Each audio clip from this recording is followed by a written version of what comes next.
The stars shone bright against the black void of space. Captain Doyen Kim stood tall on the bridge of the EFS Thunderbolt, his dark eyes fixed on the main screen. This was Earth's first true warship built for deep space. What had started as a simple patrol mission beyond Pluto had turned into something much more important. "Sir, there's something out there," said Officer Gina Park. Her voice was calm, but her hands shook slightly. "It just appeared." Doyen walked closer to the front window. In the distance floated a massive ship. It looked like nothing humans had ever built. Its hull shimmered like crystal, catching the distant sun's light in strange patterns. "How far?" Doyen asked. "About 50,000 kilometers and holding position," replied Gina. She tapped on her screen. "It's 3 times bigger than us."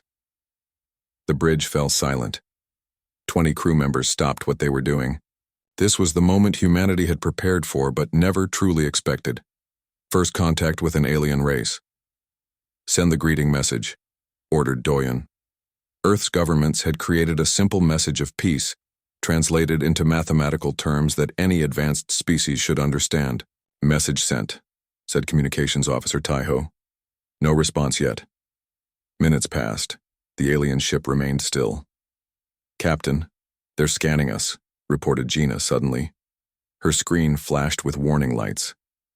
"It's some kind of energy beam. It's passing through our outer hull." Doyen's jaw tightened. "Is it harmful?" "No, sir, it seems to be gathering information. Like they're studying us." Doyen nodded slowly. When the United Governments of Earth built the Thunderbolt, they had one clear goal. Humanity must not appear weak to alien life. Though not the biggest ship humans could build, the Thunderbolt contained the best military technology Earth had, developed over thousands of years of warfare. "Let them scan," Doyen said with a small smile. "They'll see exactly what we want them to see." What the aliens couldn't know was that the Thunderbolt had secrets. Behind its normal-looking hull were weapons that could bend gravity, harness dark energy, and create controlled antimatter explosions. Earth had developed these technologies in secret, waiting for this exact moment. "They're focusing their scan on our weapon systems," reported Gina. "Should we raise shields?" "No," said Doyen firmly. "Let them look, but activate the data interceptor." Officer Minho nodded and pressed a series of buttons at his station. The Thunderbolt had one more secret: weapon, a system that could hack into other computers while being scanned. As the aliens studied Earth's ship, the Thunderbolt was quietly stealing their data. On the alien vessel, Commander Millar watched the screen with growing concern. The sleek blue craft they had found near the outer edges of this solar system had initially seemed simple. Now their scans told a different story. "This can't be right," said Millar to Science Officer Tellon. "Run the scan again." Tellon's 4 fingers danced across the control panel. "I've run it 3 times. The results are the same. This species has weapons technology that shouldn't be possible for their development stage." Millar's spotted skin paled slightly. The alien commander had visited dozens of star systems and met many new species. None had ever made him feel uneasy like these humans. "What concerns you most?" asked Millar. Tellon pointed to the scan results. "Several things. First, they've developed antimatter containment on a ship this small. Second, they have dark energy manipulators that could tear a planet apart. Third," he paused, "there are sections of their ship we can't scan at all. Our beams can't penetrate them." Millar looked at the human ship floating silently on the screen. It was small compared to their own vessel, but now seemed much more dangerous. "What kind of species builds its first deep space vessel as a weapon of war?" whispered Tellon. "A species that expects enemies," replied Millar. Back on the Thunderbolt, the data interceptor was working perfectly. Streams of alien information flowed into the ship's computers. "It's working, Captain," said Officer Sunho, the ship's computer expert. His young face looked excited. "We're getting language patterns, star maps, and technical information." "Any signs they've noticed?" asked Doyen. "None, sir. Our system is passive. As far as they know, they're just scanning us." Doyen moved to Sunho's. station and looked at the incoming data. The alien language appeared as strange symbols on the screen, but the computer was already finding patterns. "They call themselves the Viridian Collective," said Sun Ho, reading the first translated bits. "They're not one species, but 7 different ones working together." 7 species? Taiho sounded amazed. "There are that many out here?" "More, probably," said Doyen calmly. "What else can you tell me about their ship?" Sunho scrolled through the data. "It's mostly for science and exploration. Their weapons are, well, they're weak compared to ours. They haven't had a real war in over 500 years. This information made Doyen think deeply. A peaceful collection of species would see the Thunderbolt very differently than humans did. To Earth, the warship represented protection and readiness. To these Viridians, it might look like a threat. "They've stopped scanning," announced Gina. "They're moving back slowly." "Are they preparing to attack?" asked Taiho nervously. Doyen shook his head, studying the alien ship's movement. "No, I think they're afraid." The mood on the bridge shifted. The crew had expected many possible reactions from aliens: anger, friendship, curiosity, but not fear. "Should we try to communicate again?" asked Communications Officer Taiho. "No," decided Doyen after a moment. "We've learned enough for now, so have they. We need to bring this information back to Earth immediately." He sat in the captain's chair and gave his orders. "Plot a course back to Earth. Full speed. Download all the data we've collected. Earth needs to know what we've found." As the Thunderbolt turned and accelerated toward home, the alien vessel remained at a safe distance, watching. 3 days later, in a secure room deep under Seoul, South Korea, Captain Doyen Kim stood before the World Security Council. On a large screen behind him were images of the alien ship and the translated data. "They are called the Viridian Collective," Doyen explained to the serious-faced leaders. "They have been exploring space for thousands of years. They are peaceful now, but their history shows they once fought wars." "Are they a threat to Earth?" asked the American representative. "Not directly," replied Doyen. "Their weapons technology is far behind ours, but they have advantages in other areas: faster-than-light travel, advanced medicine, and communication systems we can barely understand." "Did they seem hostile?" asked the Chinese representative. "No. If anything, they seemed afraid of us. Our scans show their ship moved away after studying the Thunderbolt's weapons." The room fell silent as the world leaders considered this information. "What do you recommend, Captain?" asked the Korean representative finally. Doyen straightened his back. "We should build more ships like the Thunderbolt quickly, not to start a war, but to ensure we can defend ourselves. The galaxy is full of unknown dangers. We've been lucky that our first contact was with a peaceful group." "And if the Viridians return?" asked the Russian representative. "They will return," said Doyen with certainty. "They've seen our weapons, but they know very little about us. They'll want to learn more. Next time they'll come prepared." As the meeting continued into the night, decisions were made that would change humanity's future forever. 6 more warships would be built immediately. Earth would stand ready. What neither Doyen nor the aliens realized was that their brief meeting had started something neither side could stop. The Viridians had discovered a species unlike any they had met before, one that had developed weapons of incredible power before even leaving their own solar system. And humans had discovered they were not alone and perhaps not safe. The game had begun. 3 weeks had passed since the Thunderbolts returned to Earth. The blue and green planet buzzed with activity as news of the alien contact spread. Deep beneath the city of Seoul, in a secret underground lab, Dr. Hana Lee stared at her computer screen. She hadn't slept much in days. "Have you found anything new?" asked Captain Doyen Kim as he entered the room. He carried 2 cups of coffee and placed one beside Hana. "Thank you," she said, taking a sip. "Yes, I've decoded more of their language. The Viridians have detailed records of other alien species they've met." Doyen pulled up a chair. "How many?" 23 different species, Hana replied. "Most are peaceful. None are as focused on defense as humans. She tapped her screen and showed Doyen a chart with strange symbols. They sort species into tiers based on how advanced they are. Humans are listed as a Tier 3 aberration. Aberration? Doyen frowned. What does that mean? It means we don't fit their normal patterns, explained Hana. Most species develop space travel, then weapons. We developed powerful weapons first, then space travel.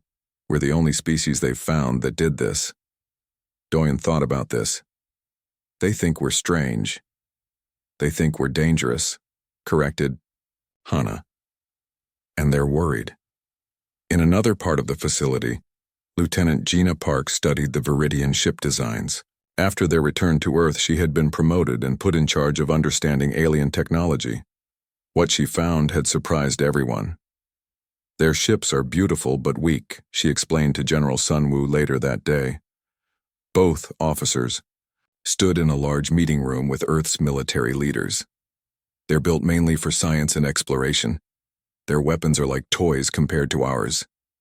General Sunwoo crossed his arms. Could they hurt us? Yes, but not easily, said Gina. Their ships are bigger, but ours are stronger. One Thunderbolt could probably defeat 3 of their largest ships. The general nodded slowly. Good. What about their other technology? That's different, Gina admitted. They're far ahead of us in faster-than-light travel, medicine, and communications. They can travel between stars in days, not years. The meeting room grew quiet. Earth had an advantage in weapons, but the aliens could move much faster and communicate better. If war came, both sides would have strengths and weaknesses. 12 light-years away, the Viridian Collective held an emergency meeting. Leaders from all 7 species gathered on their capital world. The chamber was large and beautiful, with tall crystal walls that changed color to match the speaker's mood. High Chancellor Vreen stood at the center. His blue skin reflected the worried purple light of the walls. We have studied the data from the human ship, he said. I must share. Troubling news. These humans have built weapons we haven't seen in thousands of years. Science Director Elov stepped forward. Unlike Vreen, he had 4 arms and green scales. Chancellor, what concerns us most is their development path. Most species spend centuries exploring their own star system before building such weapons. Humans built planet-killing technology before leaving their own solar system. Murmurs filled the chamber. The Viridians had enjoyed peace for so long that the idea of a war-ready species frightened them. What do they want? Asked a representative from the bird-like Avari species. We don't know, admitted Elov. Our scan was brief before their ship left. But we detected something strange. Parts of their ship blocked our scans completely. They're hiding something. Could they be preparing to attack us? Asked another leader. Elov shook his head. They don't know where our worlds are. But they did steal some of our data during the scan. We found traces of their coding in our systems afterward. This news caused more worry. The humans had not only powerful weapons, but were also clever enough to hack Viridian computers. We must learn more about them, decided Vreen. I propose.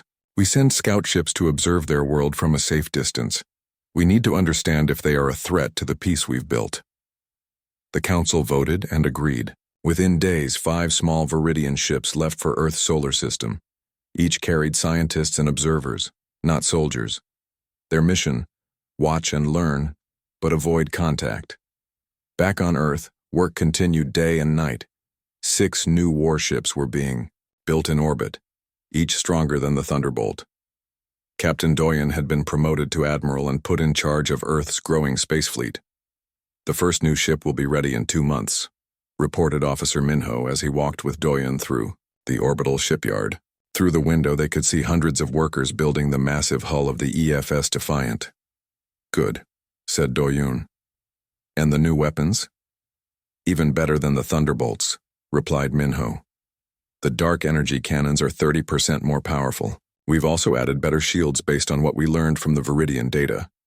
Doyen nodded with approval. Earth was preparing as fast as possible. The United Earth government had put all resources into the Space Fleet program. Everyone agreed. Humanity needed to be ready if the aliens returned. In her lab, Dr. Hana made another breakthrough. She rushed to find Admiral Doyen, who was in a meeting with Earth's leaders. "I'm sorry to interrupt," she said, slightly out of breath. "But I've found something important in the Viridian data." The room fell silent as Hana brought up a star map on the screen. "This is their territory," she explained, pointing to a large area of space marked in blue. 7 homeworlds, 43 colony planets, and hundreds of space stations, all within 100 light-years of Earth. "So close?" asked the president of the United Earth government. "Yes," confirmed Hana. "And there's more. I found their plans for us. They've sent scout ships to observe Earth. They'll be arriving within days." Though their news hit like a thunderbolt. The aliens were coming back sooner than anyone expected. "Are they coming to attack?" asked General Sunwoo. "I don't think so," said Hana. "The ships they sent are small science vessels. No weapons. They want to study us, not fight us." Admiral Doyen stood up. "Even so, we should be careful. These scouts could be gathering information for a larger force." The president nodded. "What do you suggest, Admiral?" "We let them come," said Doyen calmly. "We watch them watching us, and we prepare a surprise of our own." The plan was simple, but clever. Earth would allow the Viridian scouts to enter the solar system. While they observed Earth, the new warship Defiant would secretly follow one of them back to Viridian space when they left. It was risky, but it would give humans a chance to learn more about the aliens. As the meeting ended, Doyen walked with Hana back to her lab. "Do you think they're afraid of us?" he asked. Hana thought for a moment. "Yes. They've been peaceful for so long that they don't understand why we built such powerful weapons. We built them because we've been fighting ourselves for thousands of years," said Doyen. "War is part of human history." "That's what scares them," replied Hana. "In their history, species that focus on weapons usually use them sooner or later." Both fell silent as they considered the future. 2 civilizations, both advanced, both with their own strengths, were moving toward each other like ships in the night. Neither fully understood the other, and both were preparing for the worst. 3 days later, Earth's deep space sensors detected the 5 Viridian scout ships entering the solar system. They moved slowly and made no attempt to hide. "They're spreading out," reported Officer Gina from the Space Command Center. "1 near Mars, 1 near Jupiter, 2 staying far from Earth, and 1 coming closer." Admiral Doyen watched the screen showing the alien ships' positions. "They're being careful, let them look." The silent observation had begun. The Viridians watched Earth, not knowing that humans were allowing this. And humans watched the Viridians, preparing to follow them home. It was a game of shadows, with both sides moving pieces into position. The next move would change everything. The ice moon of Jupiter shone blue-white in the darkness of space. Europa, with its frozen surface and hidden ocean, had long interested human scientists. Now it held something new, a Viridian scout ship hovering just above the icy plains. Lieutenant Commander Minho Kang watched it through the view screen of the EFS Defiant. Earth's newest warship had been completed ahead of schedule, and Minho had been given his first command. His mission was simple: watch the aliens, but don't let them see you. "They've been drilling through the ice for 2 days," reported Sensor Officer Jiwoo. Her eyes stayed fixed on her screen. "They seem interested in the ocean beneath." "Are they taking samples?" asked Minho. "Yes, sir, and they've placed some kind of devices under the ice." Minho frowned. The Viridian scouts had been in the solar system for 3 weeks. Most stayed far from Earth, observing from a distance. This one had moved to Europa 5 days ago and started what looked like a science mission, but Admiral Doyen had been clear. No alien activities were to be allowed on any planet or moon without Earth's permission. "Have they noticed us?" Minho asked. "No, sir," replied Jiwoo with a smile.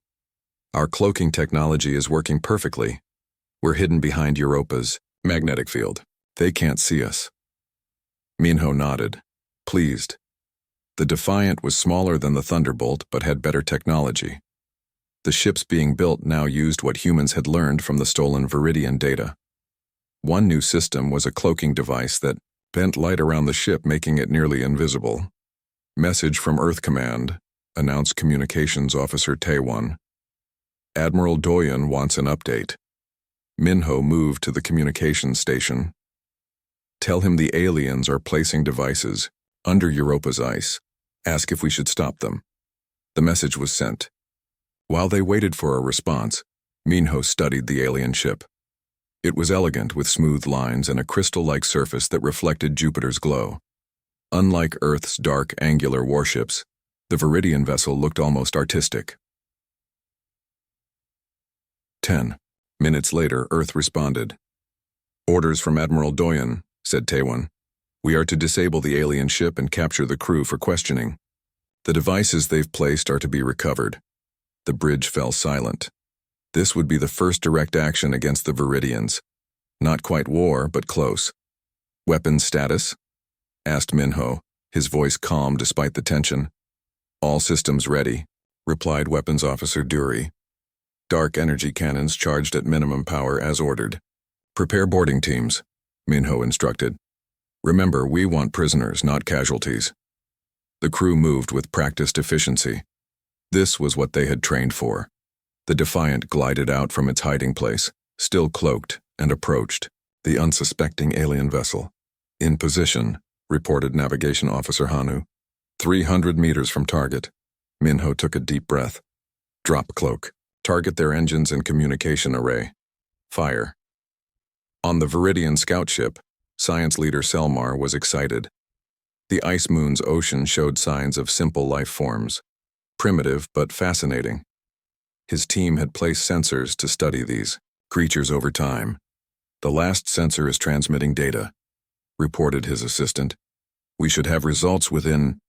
A brilliant flash of blue light cut through the ship. Alarm sounded as the deck shook violently. What's happening? Shouted Selmar. We're under attack, cried the pilot. Ship appeared out of nowhere. Our engines are hit. Selmar rushed to the control room. On the screen, he saw a dark, angular ship, clearly human in design. It was smaller than the first human ship they had encountered, but looked more advanced. Send a distress signal to the fleet, ordered Selmar. Communications are down, replied the communications officer, panic in his voice. We're cut off. Another blast rocked the ship, less powerful but more precise. Systems throughout the vessel shut down. Emergency lights cast an eerie red glow over the frightened crew. They disabled us without destroying us, said the pilot with growing fear. Why? Would they? A loud clang interrupted him as something attached to the hull. Cutting sounds followed. They're boarding us, whispered Selmar. The Viridians had no weapons. Their species had abandoned war centuries ago. Now they faced a race that had made war into an art. Minutes later, strange figures in dark suits burst into the control room. Their helmets hid their faces, but their weapons were pointed clearly at the Viridian crew. Do not move, said one of the humans in broken Viridian language. You are prisoners of Earth. Europa's surface erupted in blue fire as the Viridian ship crashed through the ice. The disabled vessel had been deliberately sunk into the moon's hidden ocean after the boarding team removed all important technology and the alien crew. On the bridge of the Defiant, Minho watched the operation end. Status report, he ordered. 3 Viridian prisoners secured in medical bay, reported Security Chief Yuna. No injuries to our crew or the aliens. What about the devices they placed? Asked Minho. All recovered, said Jiwoo. They appear to be simple research sensors. Science team is studying them now. Minho nodded with satisfaction. Earth's first direct action against the aliens had gone perfectly. The Defiant had disabled the scout ship with surgical precision, captured the crew, and destroyed all evidence. Now they would return to Earth with their prisoners and the alien technology. Set course for Earth, he ordered. Maximum speed. As the Defiant turned away from Europa, Officer Jiwoo suddenly shouted, Sir, I'm detecting energy signatures. 3 Viridian ships just entered Jupiter's orbit. Minho's heart raced. Are they coming toward us? Yes, sir. They must have detected the attack. This wasn't part of the plan. The other Viridian scouts weren't supposed to be close enough to respond so quickly. Minho had to make a decision. Activate cloak. Change course away from Earth. We can't lead them home. The Defiant disappeared from sight as its engines pushed it in a new direction. The 3 Viridian ships arrived at Europa minutes later, finding only a hole in the ice and debris floating on the dark water. Will they follow us? Asked Taewon nervously. They'll try, said Minho, but they can't track us while we're cloaked. He sent an urgent message to Earth explaining the situation. The response came from Admiral Doyen himself. Maintain cloak. Avoid conflict. Return by indirect route. Prisoners are priority. In the medical bay, Dr. Jinri studied the 3 Viridian captives with fascination. They were humanoid but clearly alien. Blue skin, 4-fingered hands, and large dark eyes that blinked sideways instead of up and down. Can you understand me? She asked, using the translation device developed from the stolen Viridian data. The lead alien, Selmar, nodded slowly. Why have you attacked us? We were conducting peaceful research. You entered our solar system without permission, replied Jinri. You placed devices on our moon without asking. We meant no harm, said Selmar. We were studying the life forms in the ocean. Jinri made notes on her tablet. Why did your people send ships to watch Earth? Because we needed to understand you, Selmar answered honestly. Your weapons, they worry the collective. No young species has ever developed such technology so quickly. Young? Jinri raised an eyebrow. Humans have existed for hundreds of thousands of years. But you've had space travel for less than 1 century, said Selmar. Yet you've already built weapons that could destroy worlds. Most species take thousands of years to reach that point, if ever. Jinri considered this. From the Viridian perspective, humans must seem like children with nuclear bombs. Dangerous and unpredictable. We built weapons to protect ourselves, she explained. Humans fought each other for most of our history. Only recently have we united. That is what worries us. Most, replied Selmar quietly. A species born in war now reaching for the stars. As the Defiant continued its careful journey back to Earth, both humans and Viridians began to understand the deep differences between their civilizations. One shaped by peace and cooperation over thousands of years. The other forged in conflict, always preparing for the next battle. On the distant Viridian homeworld, news of the lost scout ship spread quickly. For the first time in centuries, the collective faced a frightening question. What do you do when a species that knows only war has weapons that can destroy worlds? The answer would change the galaxy forever. The large orange moon of Saturn cast a dim glow on the ships gathered in its orbit. 12 Viridian warships, their crystal hulls shining in the weak sunlight, arranged themselves in a wide arc. These vessels had not been used in war for hundreds of years. Most had served as parade ships or museums, symbols of a violent past the Viridians had left behind. Now they were weapons again. Facing them were 4 Earth warships, the Thunderbolt, the Defiant, and 2 newer vessels, the Invincible and the Valiant. Though smaller than the Viridian ships, the Earth vessels were built for one purpose: war. On the bridge of the Invincible, Admiral Doyen Kim studied the enemy formation on his screen. His ship was Earth's newest and most powerful warship, completed just days ago when news came that the Viridians had sent a battle fleet to the solar system. They've arranged themselves in a strange pattern, observed Tactical Officer Gina, who had transferred to the flagship to serve under Doyen. It looked ceremonial, not tactical.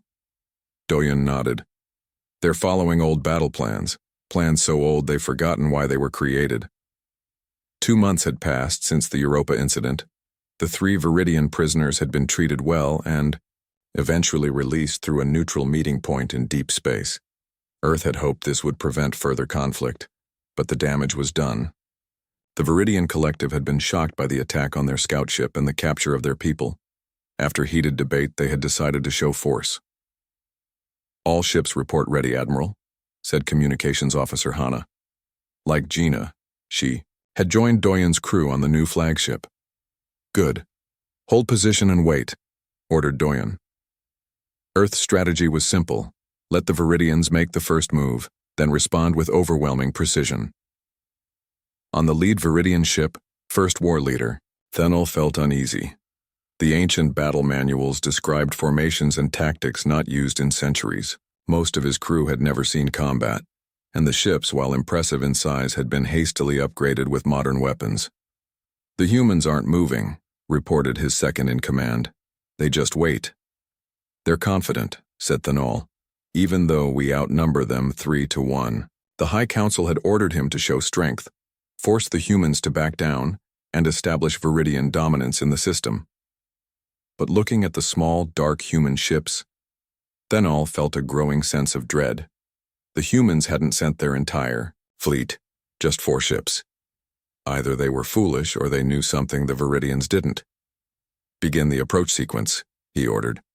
"Follow the ancestral pattern exactly." The 12 Viridian ships started to move, shifting their formation into a complex spiral that, from above, looked like a blooming flower. In ancient times, this display had been designed to intimidate enemies with its beauty and precision. Against the humans, it seemed out of place. "They're moving in a spiral pattern," reported Gina on the Invincible, "spreading out but still approaching." "It's a display, not an attack formation," said Doyen. "They're trying to frighten us with their numbers and coordination." On the tactical screen, he marked 4 key points. "Target these ships, the lead vessel, and the 3 at the edges of their formation. Engines only. Minimum power to disable, not destroy." The orders were sent to the other Earth ships. Each took aim at their assigned target.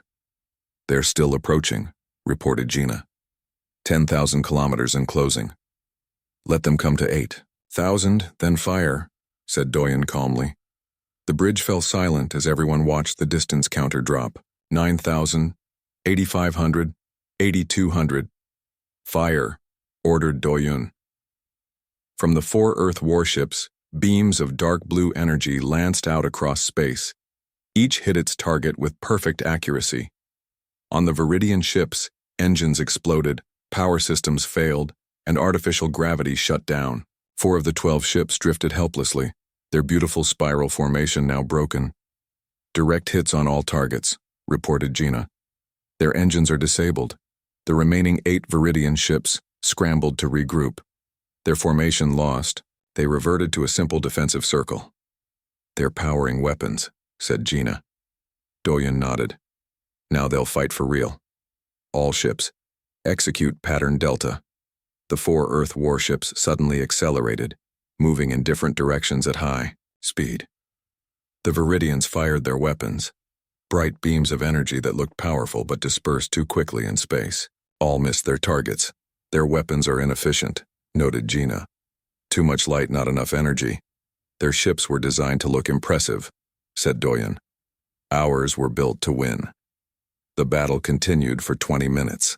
Each time, the Viridians fired. The Earth ships dodged with ease. And each time the humans fired, another Viridian ship lost power or weapons. Not a single human vessel was hit.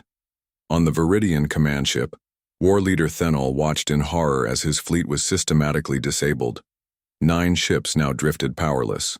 The remaining 3, including his own, had suffered damage to weapons and shields.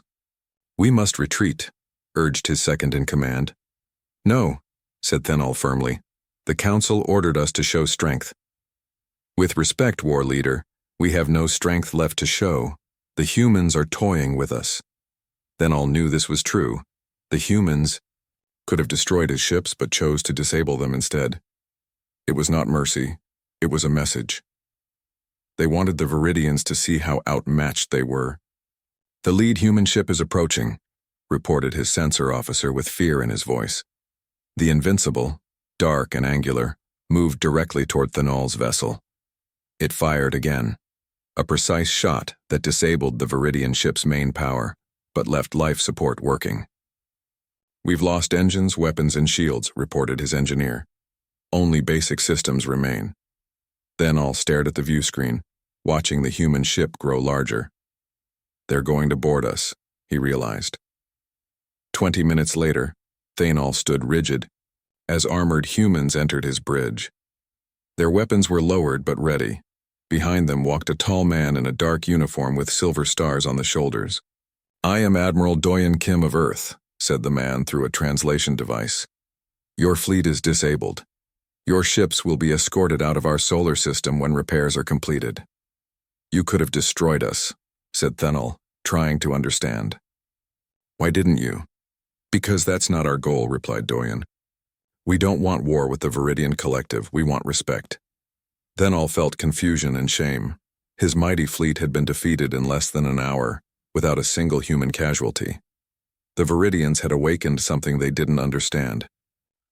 A species that had mastered the art of war through millennia of practice against themselves. "The High Council must know what happened here," said Doyen. "Tell them Earth will defend its territory, but also tell them we're ready to talk when they are." As Doyen turned to leave, Thenol called out, "Wait, what happens now?" The human admiral looked back. "My engineers will help repair your ships enough to leave. You'll take your fleet home. And then, if your leaders are wise, you'll send diplomats instead of warships next time."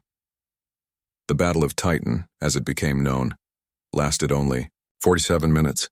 Not a single life was lost on either side, but across the Viridian Collective the news spread like wildfire. 12 warships defeated by 4 human vessels without a single human casualty. On Earth, celebrations were more subdued. They had won the battle, but Admiral Doyen reminded the world leaders that this was just the beginning. "The Viridians will return," he told the United Earth Council. "But next time I think they'll come to talk, not fight." In the days that followed, Earth's fleet continued to grow. 3 more warships were completed, bringing the total to 9.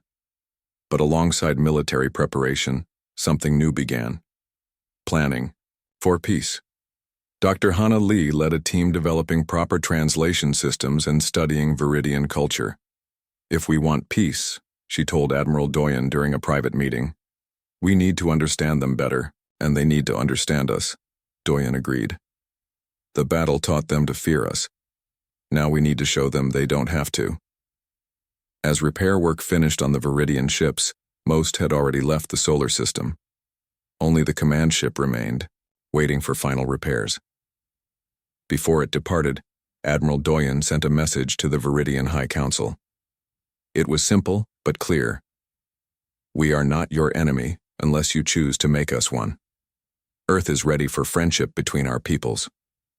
Your ships may enter our space openly if they come in peace. The choice is yours." As the last Viridian ship disappeared into deep space, humans looked to the stars with mixed feelings. They had proven their strength, but what would come next? A larger war or the beginning of peace? The answer would arrive sooner than anyone expected. The grand meeting hall in Geneva, Switzerland, shone with bright lights. Flags from all Earth nations hung from the high ceiling. In the center of the room stood a large round table. On one side sat humans in formal clothes. On the other side sat beings with blue skin, large eyes, and 4-fingered hands, the Viridians. 6 months had passed since the Battle of Titan. After the Viridian fleet returned home in defeat, the collective had debated for weeks about what to do next. The end, they chose peace over war. Now, the first official meeting between humans and aliens was about to begin. Admiral Doyen Kim sat beside President Ji-Yu Park, Earth's elected leader.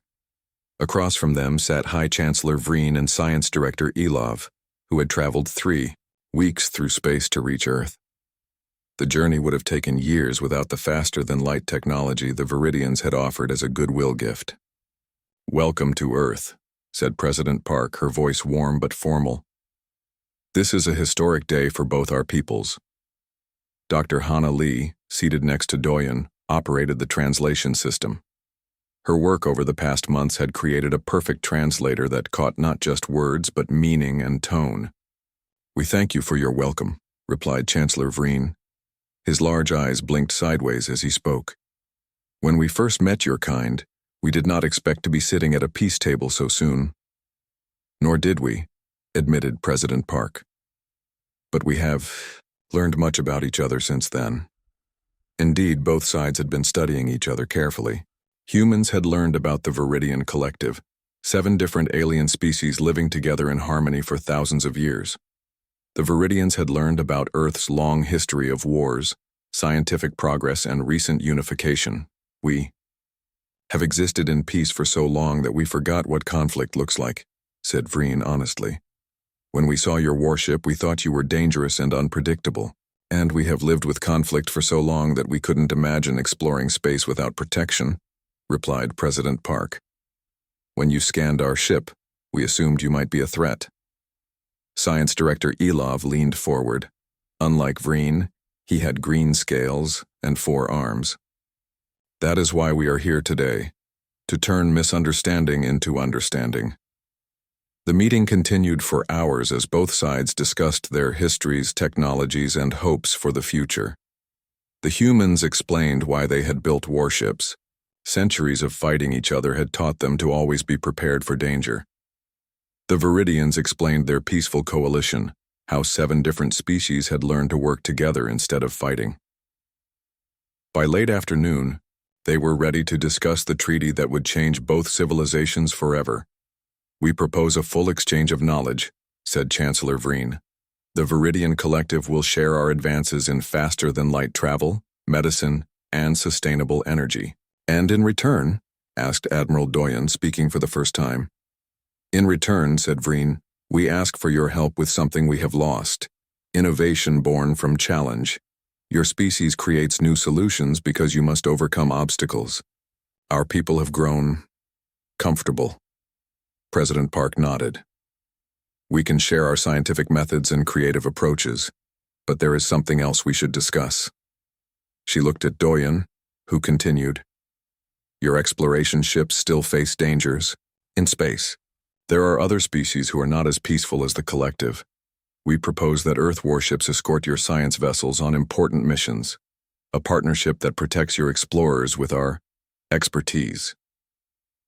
The room fell silent. The Viridians had not expected this offer. After a moment, Vreen spoke with the other aliens in their own language, then turned back to the humans. You would use your warships to protect our people? He asked, sounding surprised. Yes, said Doyen simply.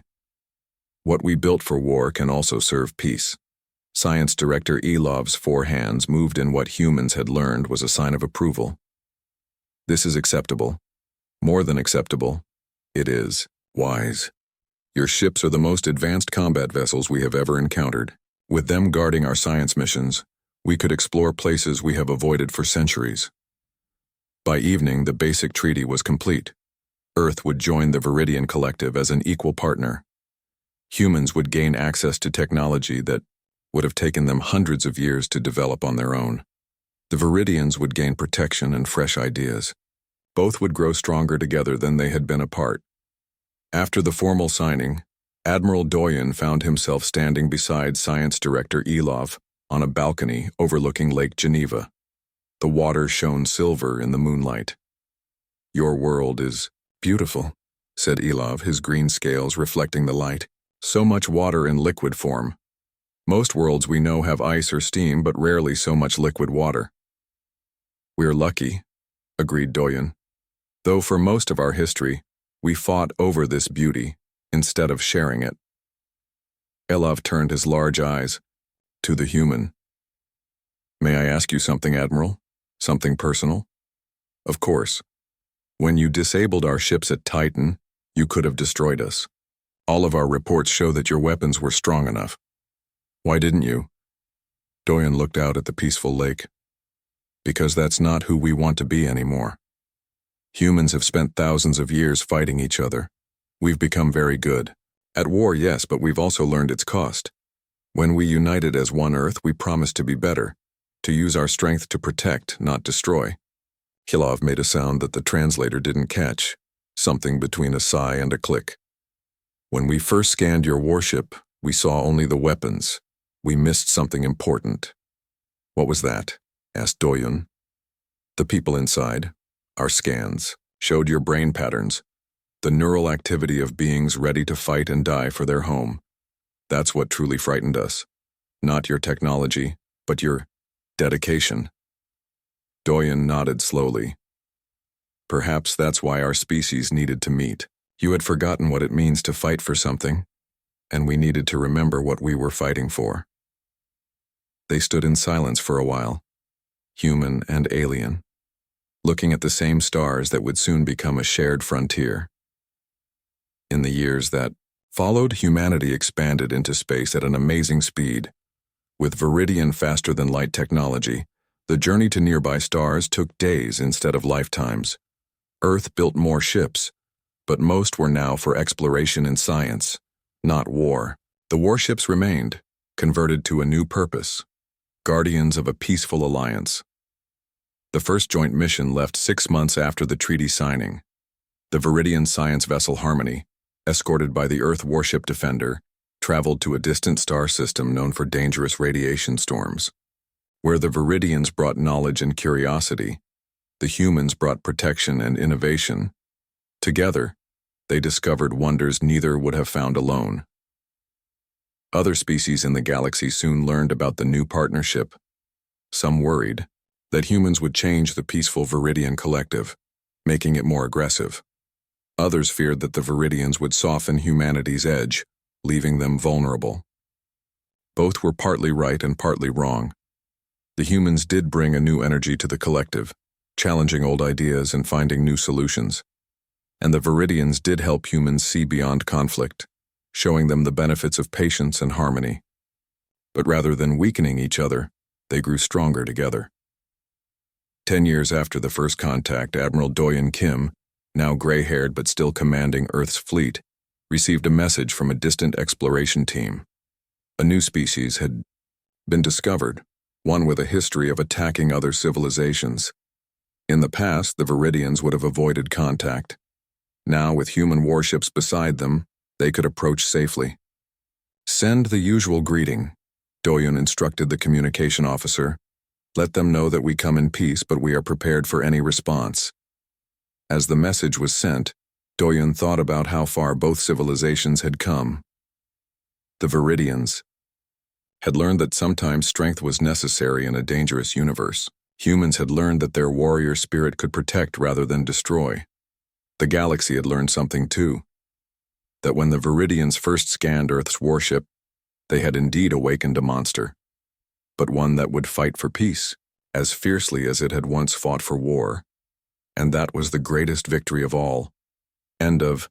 They scanned Earth's warship and knew they had awakened a monster.